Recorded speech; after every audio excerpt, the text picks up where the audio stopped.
Hey guys, what's up? It's Jacob here, and today I'm going to be doing the first video of my server rack. I'm probably going to go into a ton of videos regarding this rack, but just so you guys know, this is the first one, and I'm basically just going to cover the very basics of it, because I'm going to go into many videos of this explaining exactly how every single box is set up, and I'm going to show you guys just how everything's set up. And I'll probably make another video after this showing the network topology of how everything's hooked up and whatnot, and then we'll go into how each server is configured through Linux and what each one's doing. So I'm basically just going to pop this open.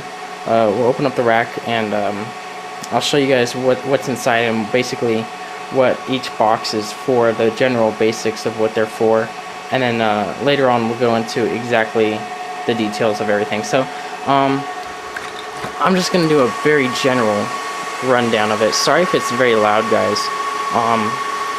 There's a lot of stuff in here that's running. Actually, there's only one server running, but the firewall is very loud, as well as the one server that's running. But sure you guys can still hear me. So basically, we have the internet coming in up here. Okay. This is Time Warner, 15 down, 1 meg up. Not very fast right now, but it does for what I'm doing. Soon, when I get my website up, which I do plan on doing that soon, I'll talk about that in another video. But I am going to be hosting my website myself from these servers. I'm probably going to have to upgrade the internet to a little bit faster upspeed, because 1 megabit per second is just not going to cut it.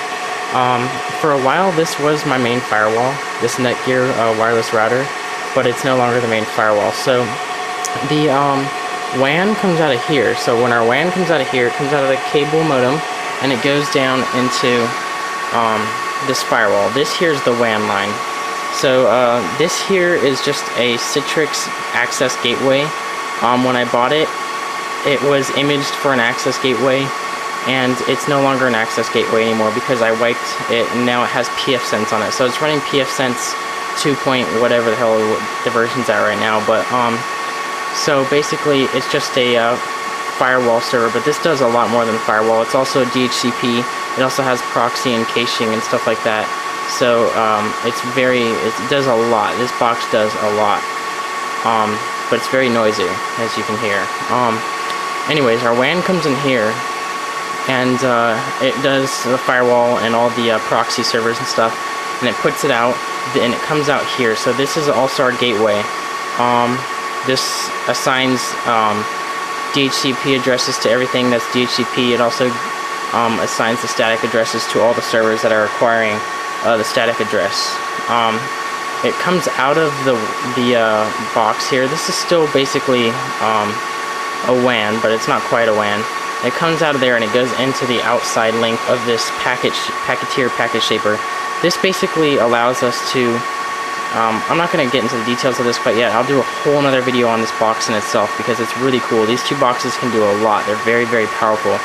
But this basically allows me to set limits on the network. I can see every little bit of traffic between which website, how much traffic over the period of 1 minute, an hour, a day, a week. I think it even goes up to a year, maybe a month or whatever. You can see where all your traffic's going. So it's very handy for finding out where all your traffic, where all your packets and stuff are going. This little router up here is not set up or anything. That's just kind of chilling there. Anyways, a lot of this stuff isn't actually on right now. Just my file server, this Dell PowerEdge 1425. But right here, this is a NetScaler made by Citrix again. Citrix NetScaler. This box here is a load balancer. So it's going to load balance all my front-end Apache servers. As of now, the website that I'm going to launch for the forum site to go to my YouTube channel is currently running on this server. The server's not running right now, but it will be soon. And the website's going to start out running on this Dell PowerEdge 1750. So I'm going to use these two guys as Dell PowerEdge 1750s.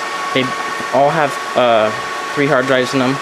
This one has 36 gig hard drives. This one has 173 gig hard drives. They're configured in RAID 5. So those are going to be the front-end web Apache servers. They both have a lamp on them, and they would be load balanced through this load balancer.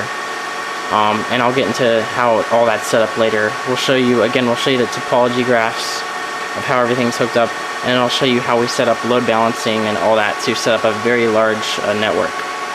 Down here is the Dell PowerEdge 1850. It's got RAID 1, so it's got a hard disk here. The hard disk here, those are 173 gigabyte hard drives again, 10,000 RPM. This right now is not really running anything, but I just yesterday started putting Squid proxy on it, so it's probably going to be a caching server to run cache for the web proxies, or for the web servers, so that we can speed up the serve times for the web pages.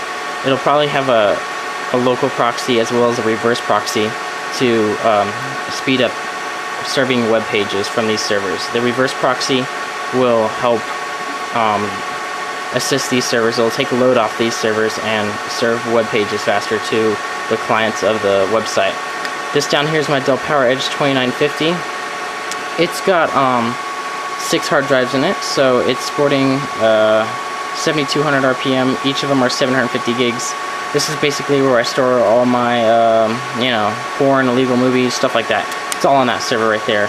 For now, it has a lot of like movies and videos and stuff, and probably the video that you're watching right now is going to probably be stored on this server. As of now, it's like 75% full, which is actually quite amazing because it's got like 3.6 or something like that terabytes of space, usable space, and I've used like a lot of it. Most of it's movies, so I'm gonna have to clear that out soon, because when I launch my website on these servers, the website will be hosted from these. It'll have a cache here. We'll have a MySQL server, which will probably also be on this.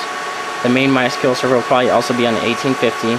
And then all the big files that people upload, all the attachments and all the file sharing and stuff that I'm going to have on the site, is going to go to this Dell PowerEdge 2950, because it's got a lot of space for that.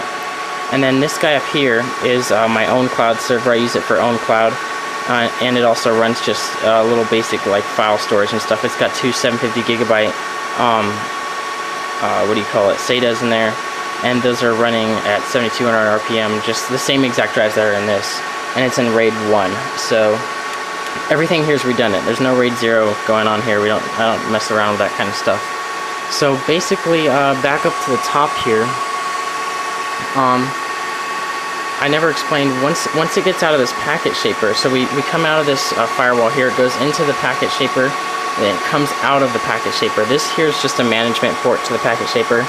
As you can see, let's see if we can get in on it. It says management, so that right there is just to manage it through a web browser and see all the stats of the packet shaper.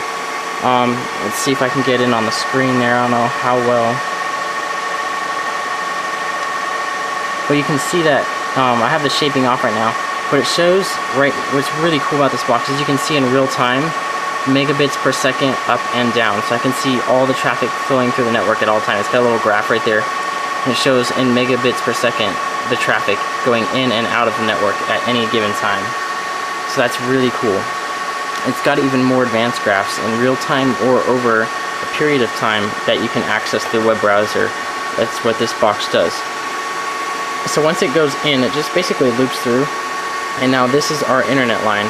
It's given DHCP addresses by this box, our firewall, and that goes all the way up into this Netgear switch. So this is a 100 megabit switch, 24 port, and this basically connects all the servers. We also have these little wires here which are going to fiber optics. These are just going to various devices throughout the house, computers and stuff like that, media devices. It's a way of shooting a fast connection, not wireless, but a LAN connection through the house, but very far through fiber optics. So that's what that's for. And those are just going into the switch right here. And then basically, I mean, these are all servers right here. All the server network cards. These are the first port on all my servers. All these servers have 2 network cards here. So the first network card is plugged in right here. This is 100 megabit stuff right here. This is all 100 megabit. And then coming out of there, you can see all the servers are plugged in, and then just the wireless router for up here is also plugged in there, so it can get internet access. And then there's also a printer and stuff like that, so that's all plugged in there. But then you can see there's this red cable. This red cable links up into another switch. This switch right here is a D-Link, let's see if I can get in on that. It's a D-Link DGS 1018. Let me see if I can. I just got this camera today, guys, so I really don't know how to focus it. I don't know. Hopefully that's good enough, but take my word for it. That thing is a DGS 1018. Let's see if we get it there. It's a gigabit switch, and basically the second network card on all these servers is plugged in through there. I have this so that it can get internet access. They can get internet access on that second network card in case they need to. But this is basically so that I can communicate from one server to another and shoot files between them very fast through gigabit. So if they were all plugged into this switch, they would only have 100 megabit. But this way, we can get internet access and all that, and serve up web pages and stuff through 100 megabit, and do all the web services through there. And if I want to communicate from server to server, we have a gigabit connection between each of the server's second port on their network cards. So server 1 through 5, and then this is the load balancer. I have the load balancer plugged in here too. So the load balancer has two plugs. It has one going into the 100 megabit and one going into the gigabit switch. And then there's 5 servers, and they all have a port here too. So 5 ports for the servers, the load balancer, and the internet access into this switch. So that's pretty much it. This box up here is just a spare fiber optic converter. So I mean, these basically, you just throw in a copper line right there, puts out a fiber port right there, and you can convert it on the other end. Here's another fiber optic converter, just spare hard drives and crap. But this is what would be on the other end. You know, you'd have your fiber optics come in here and it'd reconvert it back into copper. And those are little fiber optic converters. This here's another fiber optic converter. Just spare switches, 100 gigabit, 100 megabit, just stuff laying around just for whatever. That's pretty much it for everything that's in this rack, and how it's, what basically everything is gonna do, or what it already does do. So I'll go over it one more time. The 2 web servers, the caching and Apache, or sorry, the caching and MySQL will be stored here. And then load balancer, packet shaper, file server. This is more of like a cloud server. It's for own cloud. So I mean, like I use my iPhone and back up all my iPhone photos and everything to that right there. This one's for like storing big macho files that come from these web servers that people will upload to my website. And the firewall, of course, that's the firewall box right there. So that's pretty much it for this one, guys. I would show you the back of it, but it's kind of a pain in the A to pull out right now and show you the back of it. There's all the power cables. Yes, there are 3 power strips. That's the UPS right now. Obviously that UPS doesn't run all this, but the UPS is basically just going to run the firewall, the packet shaper, and the switches, as well as the modem and the wireless router. So it keeps all of our internet connections up if the power goes out, but it doesn't actually keep any of the servers themselves running. It just keeps the essential stuff to keep up the internet connection in the house if the power goes out. And it does go out quite often here, just mainly because circuit breakers trip, but besides that, our power is actually very reliable here in Southern California. But that's pretty much it for this one, guys. Hope you enjoyed it, and as always, guys, have a good one. I'll definitely be making more videos soon on this rack in very great detail. I'll show you guys how all those are set up, but that's it for now, guys. Like always, have a good one.